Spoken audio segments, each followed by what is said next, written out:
Antes sequer de começar nos moldes habituais, coisa que nos entristece enquanto oleiros e ouvintes e seres razoavelmente humanos, faço menção ao vento lá fora, isto é o elefante na sala. Eu não vou retirar o elefante da sala. Eu construí a sala, endividei-me um sofá próprio para paquidermos, deixa de estar aí. Nós temos de nos habituar a conviver com a estranheza, com o insólito. Fito o elefante e digo-lhe numa linguagem só nossa: eu tenho uma tromba maior que a tua. E esta tromba é figurada. Ele ri-se e continua a ver o BBC Vida Selvagem. E ri-se muito, parodia os elefantes de classe baixa. Cá está o elefante elitista a fazer as suas no meio da sala. Cá estamos, mas eu quero referir é o vento lá fora pode introduzir-se aqui nestes sons vagamente humanos, as denominadas palavras, e vamos supor que em conjunto formam um sentido aprazível ou, no limite, é isso que o homem deve aspirar enquanto poeta autodidata ou um poeta da nova e da velha escola, deve aspirar que as suas palavras alcancem um estatuto de canto. Não sei se vamos chegar a tanto. E se rima é porque é verdade. Olha, para mim um poeta de improviso. O linguajar deste aedo. Olha, sou um bardo vindo dos tempos antigos com os colhões a dar. Isto não é um badalo, isto é uma lira. Vamos fazer disto uma lira. Enfim, agora entrávamos na esquina do Herbert Welder. Não vamos por aí. Essa pubis é uma lira? Não vamos por aí. Não é a pubis, que é uma palavra que também já não se usa. Aliás, já não se usa quase nada. Atualmente todas as palavras ficaram no bengaleiro. Nós servimos de meia dúzia de muletas, vamos para a fisioterapia da língua, mas não adianta nada. Já se passaram dias, meses e anos e eu não vejo esse vocabulário a andar confortavelmente. É um vocabulário sóbrio e ébrio ao mesmo tempo. Não sei como é que vocês já alcançaram tal proeza. Desfeito este incómodo, este elefante que permanece na sala, que é o vento lá fora, é demasiado vento, há demasiado vento. Um vento, eu percebo a redundância, esta tautologia, o vento lá fora, mas eu não quero deixar de fora, perdoe-me o mamarracho linguístico, a possibilidade do vento entrar-me em casa. Ele viola-me, pois ele não lhe deu o consentimento de entrar. O vento, sem fazer alarde, é superior ao vampiro. O vampiro ao menos bate à porta e pergunta se pode entrar. Eu digo que não e ele volta no outro dia. Mas há um dia que um gajo está com carências afetivas e repara naqueles dentes belos. Nunca há um vampiro com dentes podres. E eu vejo-me à rasca para marcar uma consulta no dentista. Não conheço nenhum dentista que abra à noite. E se abre à noite, se vocês conhecem, se têm esse conhecimento, eu conheço um dentista que trabalha em horário noturno. Olha, este é dedicado a vampiros e eu não vou lá. O que eu quero trazer para cima da mesa, além do meu penduricalho, que é um salpicão do Baixo Alentejo, isto são palavras da minha avó que eu não contesto. E eu gosto muito da vossa audácia ao entrar neste podcast tão deslocado do habitat. As vossas orelhas habituaram-se a um patuá muito distante deste, servido em doses generosas, mas microdoses de profundidade. Vocês gostam de absorver microdoses de profundidade e dizem-se, ui, profundo, que é uma profundidade que se faz assinalar. E eu desconfio, e outros antes de mim desconfiaram, e outros depois de mim não vão desconfiar, porque nós somos uma sociedade mancamente cínica, desconfiamos, mas também não temos força para desconfiar. A fatiota de cínico calha-nos bem, mas depois, enquanto praticantes, somos meio tantãs. Acreditamos no universo e desconfiamos do próximo. A não ser que o próximo seja o universo. O universo bate-nos à porta e opa!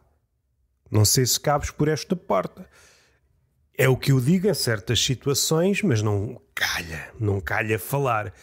Espero que o vento não se intrometa. O vento pode ganhar ares de lobo mau e derruba-me a casa, que eu sou um porco pouco privilegiado, sem privilégio. Sou um porco sem lugar de fala. Ele derruba-me a casa e eu dou-me conta, afinal não sou o terceiro porco. E ele dá-me uma facada, que é um lobo da nova geração. Antes de morrer, sirvo de porco mielheiro. E é lá que nós depositamos as nossas esperanças. Espero que o lobo mau veja em mim um porco alheiro e me guarde numa estante ao lado dos seus bíbelos. Estamos prontos para começar? Começa aqui. Olá! Sejam bem-vindos a mais um podcast chamado Túnel do Vento, conduzido por esta figurinha roliça de intelecto magro, ao contrário deste corpanzil que podia figurar sem destoar no Museu de Paleontologia ao lado dos maiores dinossauros, ao contrário deles, e isso já foi apontado por cientistas e por avós de todos os quadrantes, mais à esquerda ou mais à direita. Este rapaz está frondoso de carnes, ao contrário deste T-Rex ou deste Brachiosaurus. Isto não te vê nos livros. Pois, é por isto que eu aconselho este podcast e 9 em 10 dentistas também. E o outro vai aconselhar porque eu estou em vias de o subornar. Ele disse-me, eu sou insubornável no tocante aos podcasts. Tu não me conheces. Esta língua é polivalente. E eu valentemente trar-te-ei para o lado bom... Não, o lado negro da força. Este é o lado negro da força. É uma espécie de Newton negro. Estudos africanos da física... Não, estou a brincar. Uma imagem mental de um quadro de Bruegel em que um gajo está como uma cobra. A cobra está... Caraças, quer-me escapar e está um gajo a nadar e um gajo com um leque. Pronto, aqui já estou a ver a imagem. Mentivos, estava a dizer que esta parte sabia, recordo-me de certas frações deste quadro, corre ele várias vezes e depois há um gato a quem um cavaleiro. Isto é uma imagem, não vou esticar, já o fiz, posso regressar a ela e encontro sempre novas coisas. Vou só frisar este detalhe, há um cavaleiro com uma armadura daquelas tipicamente de é só chapa, um gajo tem de ir para o crossfit a levantar pneus e puxar pneus de um lado para o outro e sim, mas o que é que estás a fazer? A roda não se foi inventada para isso. Cansaço mover a roda foi mesmo para o contrário, evitar o cansaço estapafúrdio do homem. Mas o que é que sucede? Está um gajo e, entretanto, o vento assanhou-se.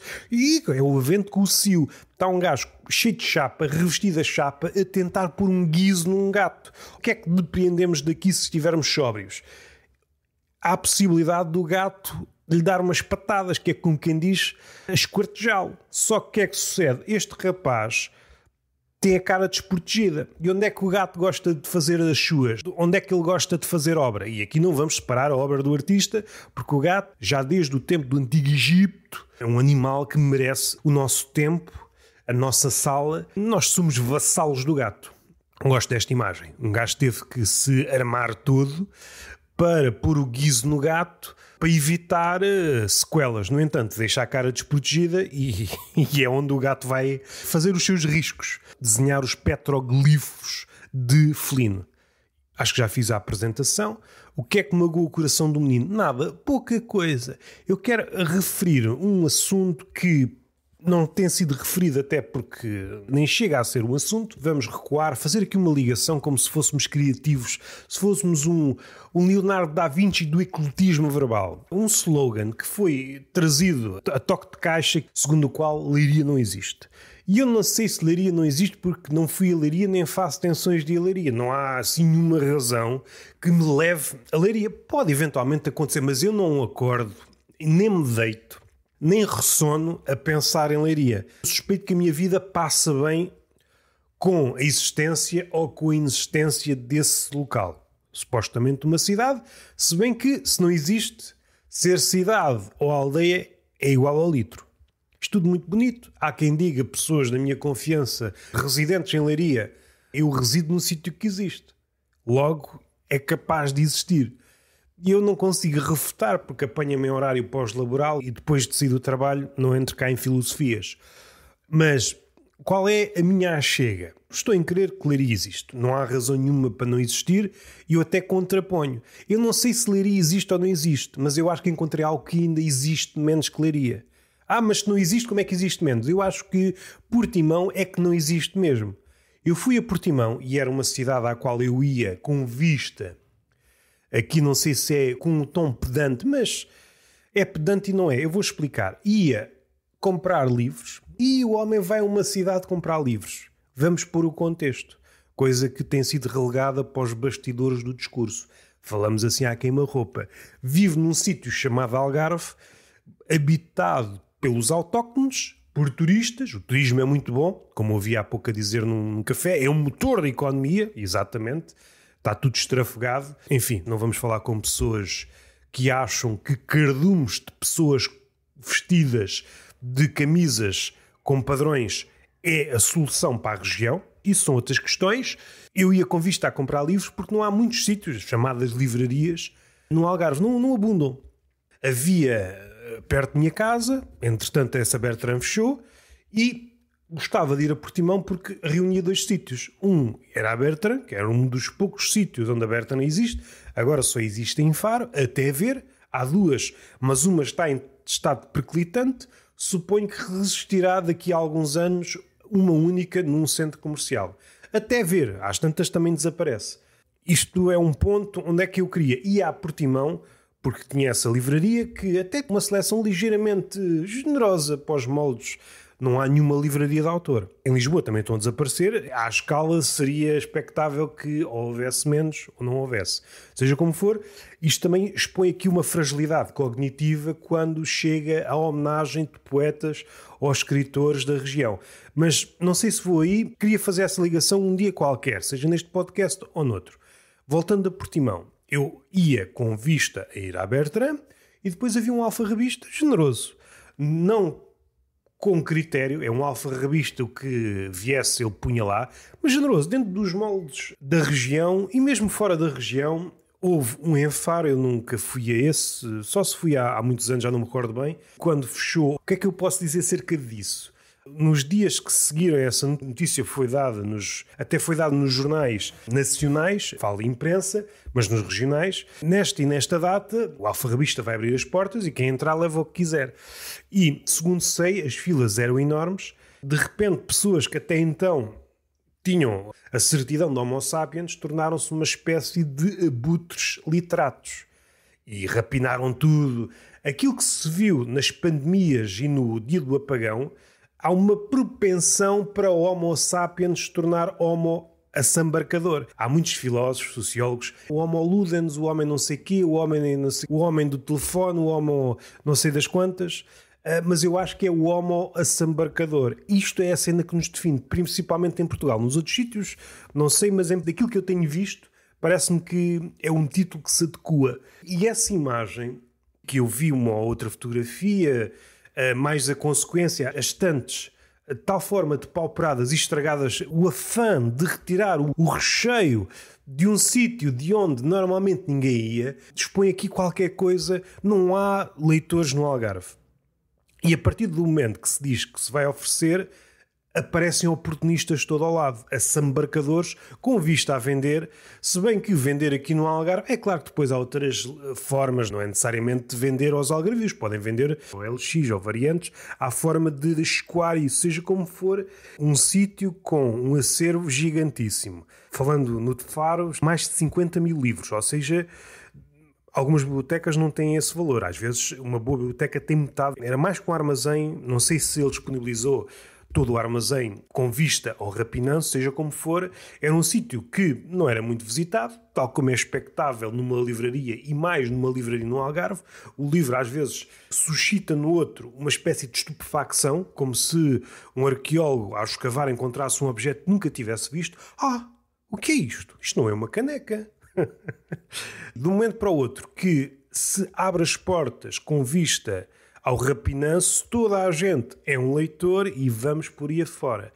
Estes movimentos contíguos à leitura, à figura do leitor, que parecem ser irmãos, mas de facto expõem a fragilidade ou a escassez de leitores.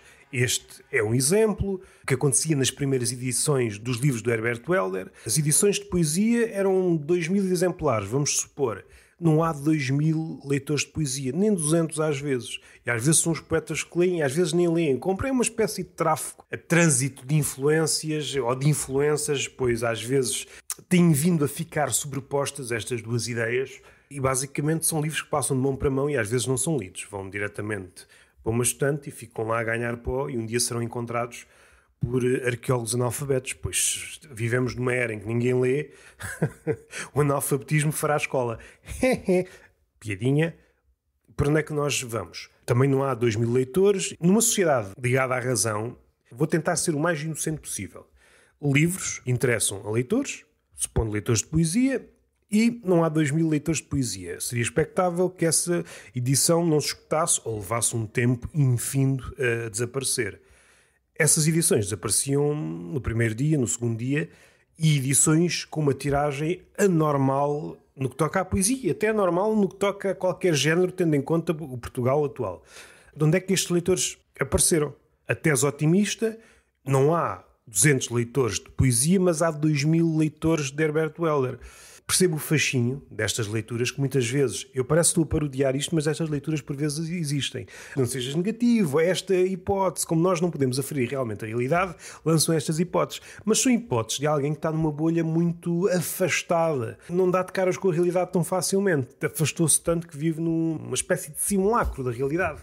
E o que acontece no caso do Herbert Welder, e aconteceu e já está documentado, pessoas compravam, e o que aconteceu com o livro de Servidões, compravam vários exemplares para depois pôr logo na candonga, ganhando, supondo que eram vendidos, o livro era comprado, supor, a 20 euros, começavam a ser vendidos 100 euros e por aí fora. Era um negócio da China. A poesia realmente tem valor. Isto para chegar onde? Agora, voltando para Portimão, havia esse alfarrabista, era sobretudo estes dois pontos. Ia à Bertrand, verificar se tinha chegado algum livro do meu interesse, comprava, e depois ia ao alfarrabista e falava com o alfarrabista, que é sempre uma... Para quem gosta de livros, isto pode parecer redundante, mas às vezes é o tipo de tautologias que já estão demasiado enterradas na memória. Vivemos num tempo de ecos, por vezes é preciso recordar o óbvio. Para quem gosta de livros, é fascinante falar com outra pessoa que gosta de livros. E os assuntos, os temas, as opiniões podem ser de tal forma divergentes, mas isso não é impeditivo. Na diferença criam-se bons diálogos. Criou-se aqui também uma tendência que é preciso convergir em determinado... Não é preciso convergir em nada. Cada um traz o seu arsenal e vamos falando. Eu gosto mais disto e daquilo, porque não é tanto esse juízo mínimo do gosto ou não gosto, mas é gosto porque isto e isto em relação àquele outro. Qual é a teia? Qual é a teia de relações que determinado livro estabelece? Seja connosco próprios, as nossas leituras, seja com a própria tradição da literatura. Também não era o caso, que é uma coisa que eu tenho vindo a notar. Eu nunca tive essa experiência e quando estava em Lisboa nunca estabeleci relações com livreiros. Não tinha dinheiro suficiente para andar a comprar muitos livros. Reduzi as minhas vontades. O meu único vício são os livros. Pouco dinheiro que tenho é para lá que eu envio, como se fosse para outro país. Está aí. De facto, a literatura é outro país. Tenho vindo a notar, não por experiência própria, mas por testemunhos alheios, por testemunhos de outras pessoas, que antigamente a figura do livreiro era alguém que, num trabalho de paixão, e a conversa seria sempre uma conversa enriquecedora. E eu agora esqueci, mas tive uma de uma livraria que, no contexto de um festival literário que houve aqui no Algarve, trouxe algum do seu catálogo aqui, e o livreiro realmente era uma pessoa apaixonada pelos livros e tivemos, ao comprar um livro, ele aconselhou-me outro e depois às tantas estivemos a conversar 1 hora e tal sobre os livros e sobre as esferas que orbitam à volta deste tema que para muita gente não quer dizer nada, mas para mim é o fulcro da minha existência. Nós vivemos nesta sociedade em que é tudo descartável. As empresas, as marcas funcionam à base de um guião com vista a que essa pessoa, se estiver, cumpre os preparos da empresa, mas se for embora, outra pessoa entra, lê o guião e faz os mínimos, mas ninguém sabe exatamente o que está a fazer, ninguém se interessa e, no caso dos livros, é muito difícil nos moldes atuais alguém pagar à altura. Para saber muito de livros é preciso estar em contacto com os livros. Como o trabalhador comum é assoberbado com mini-tarefas e micro-tarefas, e mesmo em bibliotecas eu vejo bibliotecários que, ora, não se interessam por livros, ora estão assoberbados por microtarefas e, entretanto, puxando aquelas figuras de escritores bibliotecários que encontrarem na profissão de bibliotecário um escape para lerem. Parece um escape, mas esse é o bibliotecário que eu queria encontrar. Alguém com um apetite voraz pela literatura. É essa a pessoa que saber-me aconselhar dos contactos que eu tenho em bibliotecas. Por vezes é como se falasse outra língua. Certamente conhece ali uma esfera muito reduzida de best-sellers, mas fora isso, e até o catálogo de algumas bibliotecas mereciam ser alvo de estudo, o jogo de bastidores que certas editoras há bibliotecas com um catálogo antigo não é um fator ultra negativo, porque a maioria das coisas está no passado. As novas compras, as novas aquisições para o catálogo da biblioteca vão num sentido, quem é que faz essas escolhas? Com base nessas escolhas percebemos também o que é que as pessoas eventualmente querem, se é que querem. Pode haver o caso de estarem a entrar livros de pouca qualidade na biblioteca e esses não serem lidos. Com base em quê? Com vista nos números. Se este é best-seller, logo haverá pessoas para ler, logo queremos tê-lo na biblioteca. O best-seller na biblioteca não faz sentido. A biblioteca é um sítio que deve preservar documentos, neste caso livros, e o best-seller não se aguenta no tempo. O best-seller é muito lido durante uma faixa de tempo muito curta e depois nunca mais é lido. E isto acontece com os livros. Vemos mesmo nas livrarias, um best-seller tem o valor que tem, envolvidos 2 ou 3 anos, às vezes está a 2 ou 3 euros. Ele só tem impacto naquela janela muito curta de tempo porque está ali alicerçado numa máquina de propaganda que o atira para a frente de milhões de olhos. Ninguém vai ler um best-seller de há 10 anos. Ninguém. Houve clássicos que foram best-sellers, mas aí também entra o que se lia antes e o que se lê agora. Uma fome enorme por policiais.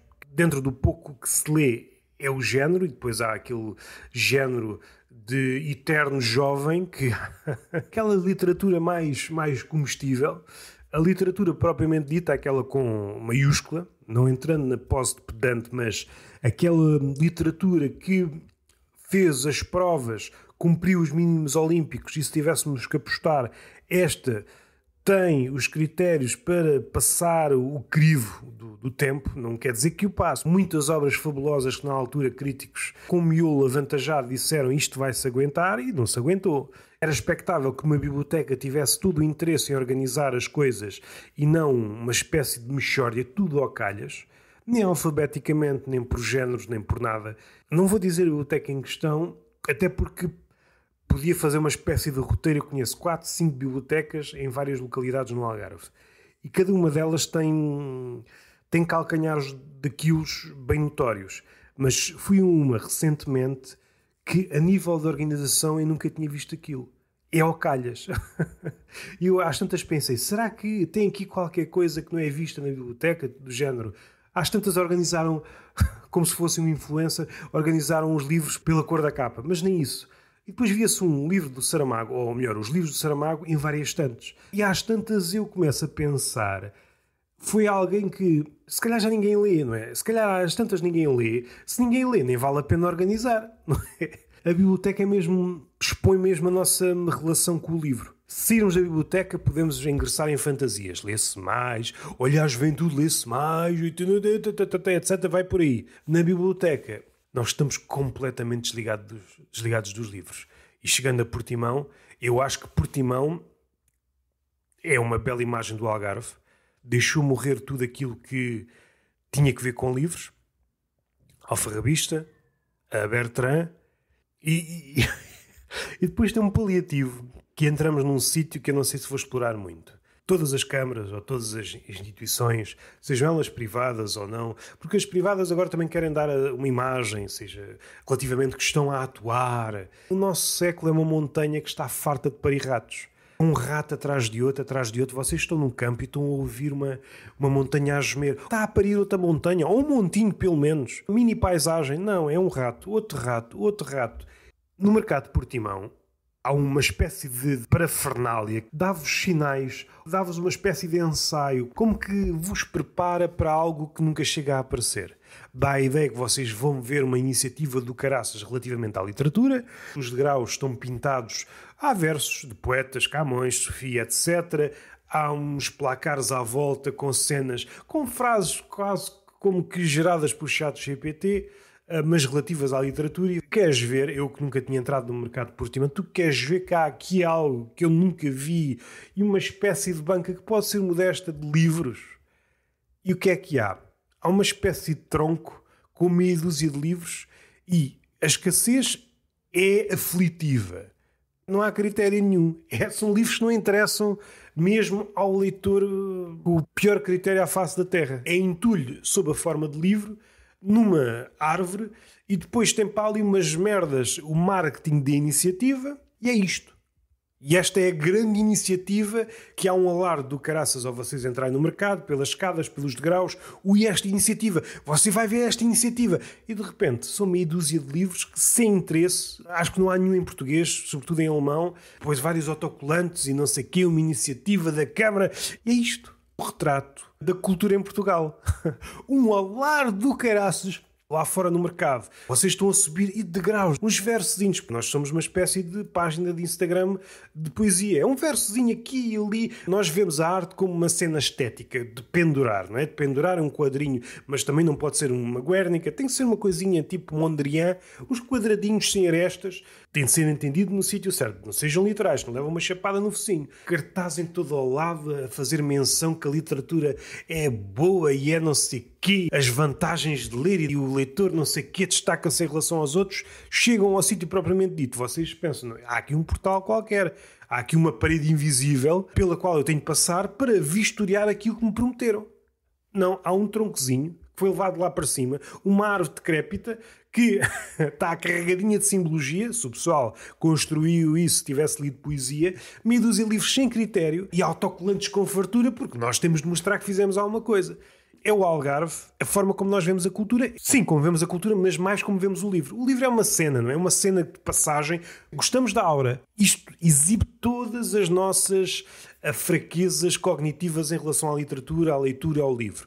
Gostamos da aura, porque uma pessoa que lê, e é isso que dizem os pósteres à volta das escadas e os versos e etc.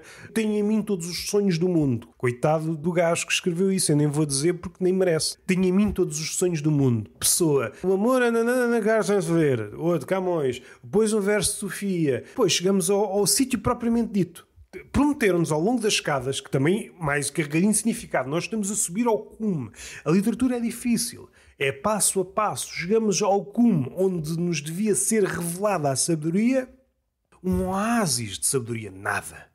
O que é uma árvore seca. Se visto por este lado, lindo, lindo. Há uma carrada de pessoas que têm de mostrar trabalho. Só que não se interessa muito por aquilo que têm que fazer. E às vezes não há fundos, às vezes não há vontade, às vezes não há nada. Faz-se umas merdas. Também ninguém vai passar ali e olhar. Faz-se umas merdas, mas é preciso fazer alarde que se fez. Fotografa-se junto aos cartazes. Não se pode fotografar junto à obra propriamente dita, porque ia destoar. A cultura em Portugal é isto. Agora, dando o salto Portimão, apanhei um choque porque não ia a Portimão há vários anos. É uma cidade fantasma. Todos os edifícios estão abandonados. Cidade fachada e no pior dos sentidos. Até as fachadas dos edifícios estão em ruínas. Edifícios atrás de edifícios, ruas atrás de ruas em que está tudo a ruir. Lojas fechadas. Eu nunca tinha visto.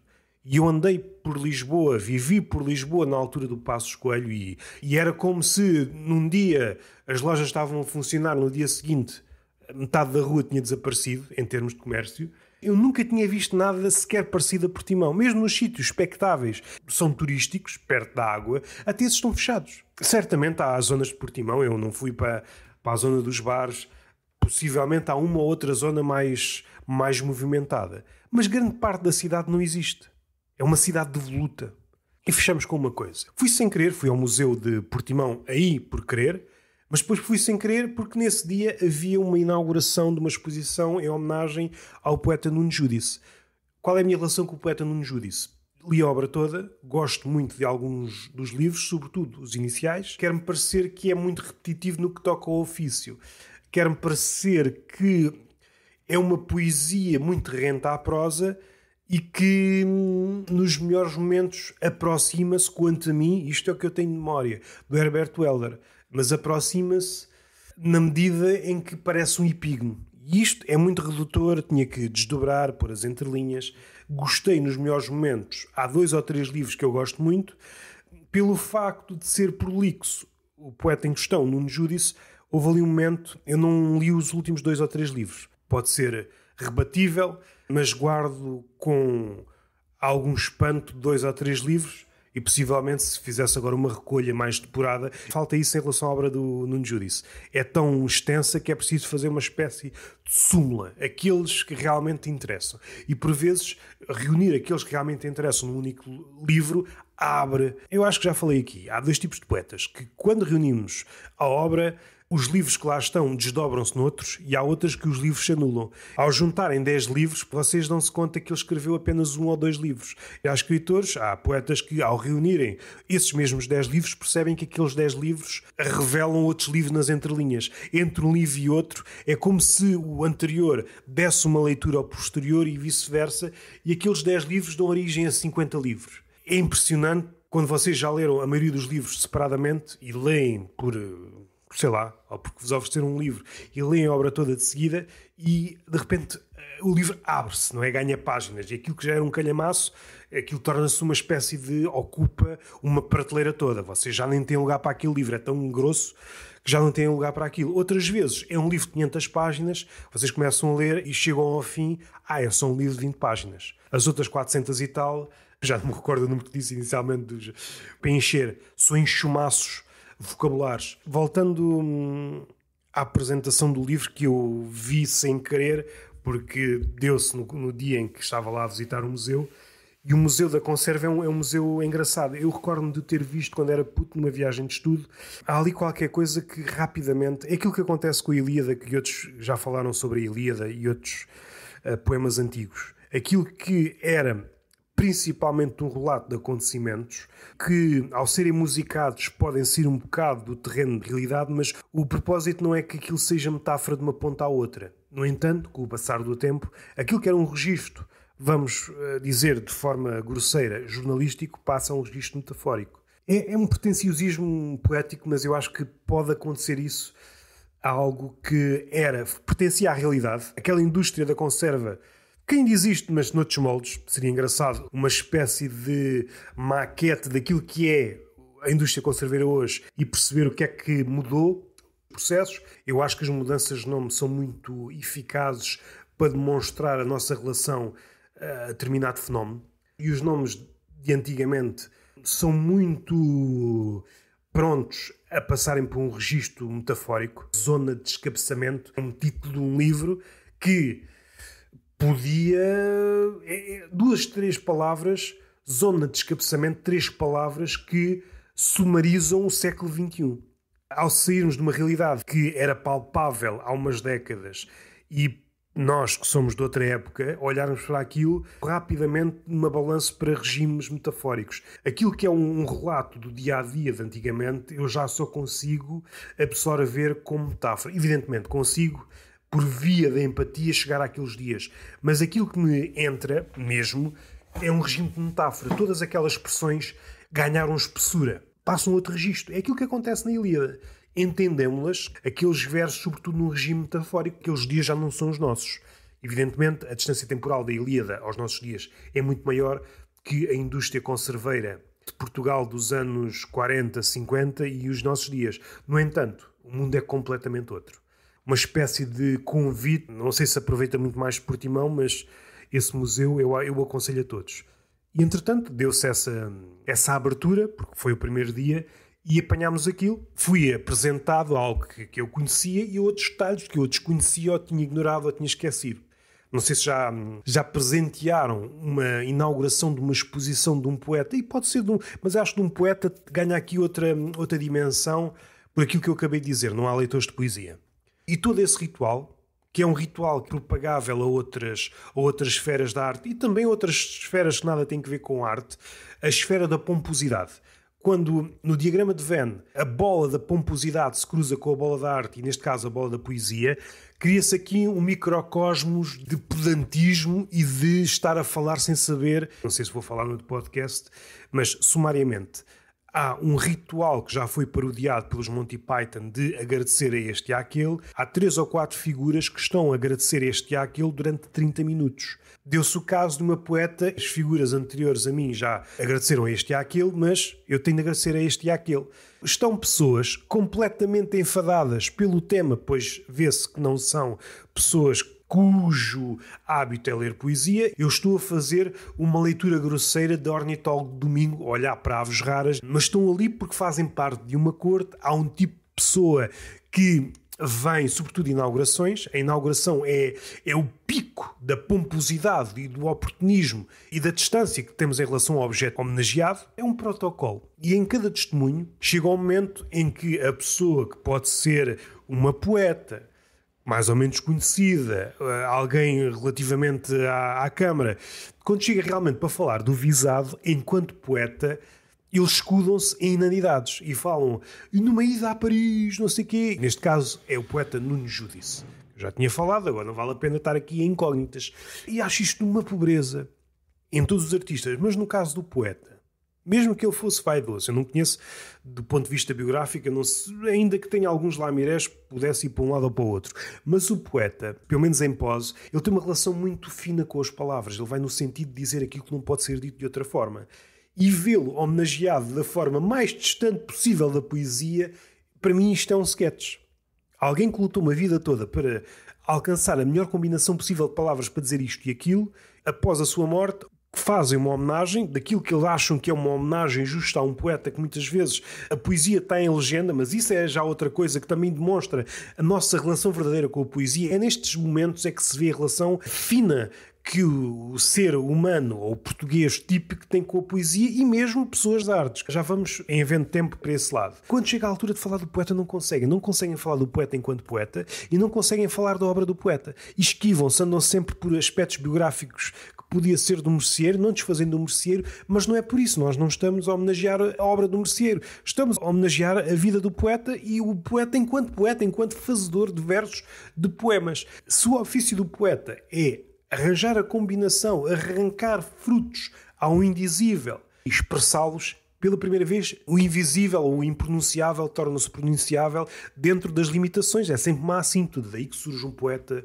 melhor e às vezes é só uma remontagem. Como disse o Galileu, nós só conseguimos fazer coisas novas com base em coisas já vistas ou ouvidas e andamos aqui a remontar e depois depende da perícia de cada um para que essa fusão se note ou é uma soldadura tosca.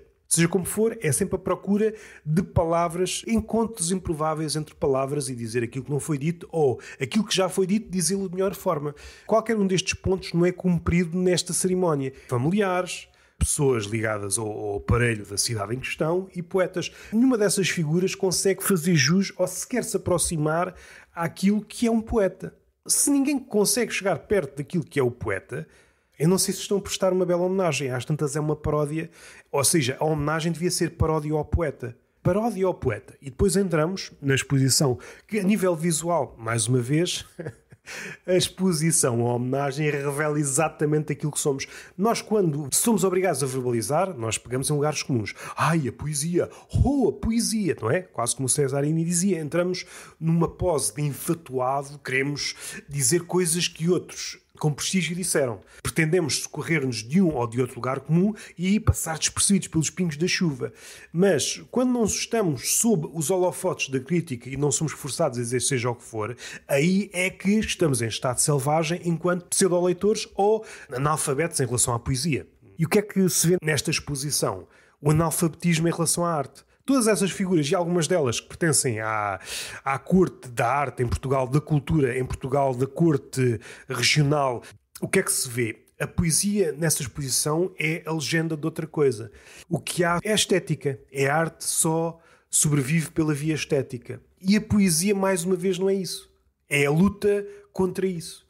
Poderá haver poesia notoriamente estética. Uma poesia de versinhos que ficam bem aqui e ali, não ferem a realidade, não põem em causa o mundo e o poeta e os vizinhos. Alguém que não eleva o canto para desfazer o marasmo, seja no discurso. As pessoas observavam aquilo tudo como isto é o que é, e não me apanhou desprevenido, mas vê-lo ao vivo, porque ninguém lê poesia. Era óbvio que dentro de uma exposição, pessoas que não estão habituadas a lidar com poesia, aquilo é tudo estranho. Parece um sketch, parece-me sempre um sketch. Faz parte de um ritual. De outra forma, aquelas pessoas não estavam lá. Tanto não estão que, fim da inauguração, ninguém vai lá estar. Aquelas pessoas estão lá para serem vistas com outras pessoas. Para serem fotografadas, são metralhadas. E aquelas figuras serão vistas ao lado de outras em revistas regionais, em jornais regionais, em páginas de redes sociais regionais. Eu estou ali, logo bebo do prestígio.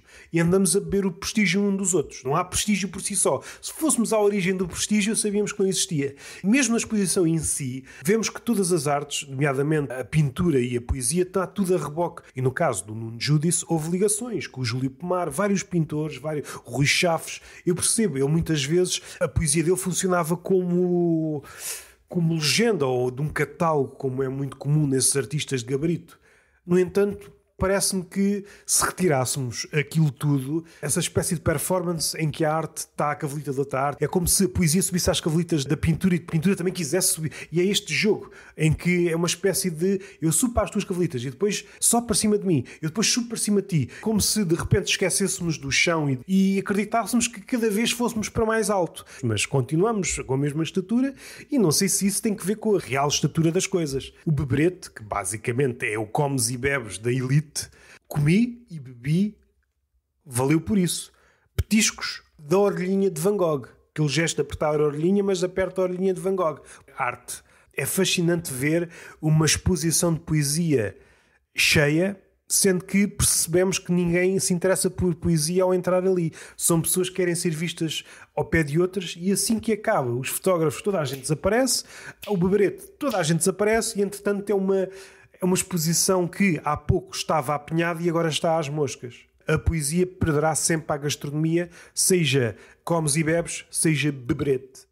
E estamos falados. Esta semana saíram algumas coisas, um Truque de Mentirosos com Afonso Paiva, um Cancan, um Avalanche, um poeta estagiário, não deu em nada, e por aí vai. Saíram algumas coisas, um Avalanche, e há de sair algumas coisas, tinha algumas ideias para cenas novas, mas enquanto eu não fechar alguns projetos, não consigo estar aqui a desdobrar-me mais. Por muito que quisesse, o dia só tem 24 horas, ainda que os empreendedores às vezes nos façam querer do contrário. Beijinho na boca, palmada pedagógica numa das nádegas e até à próxima.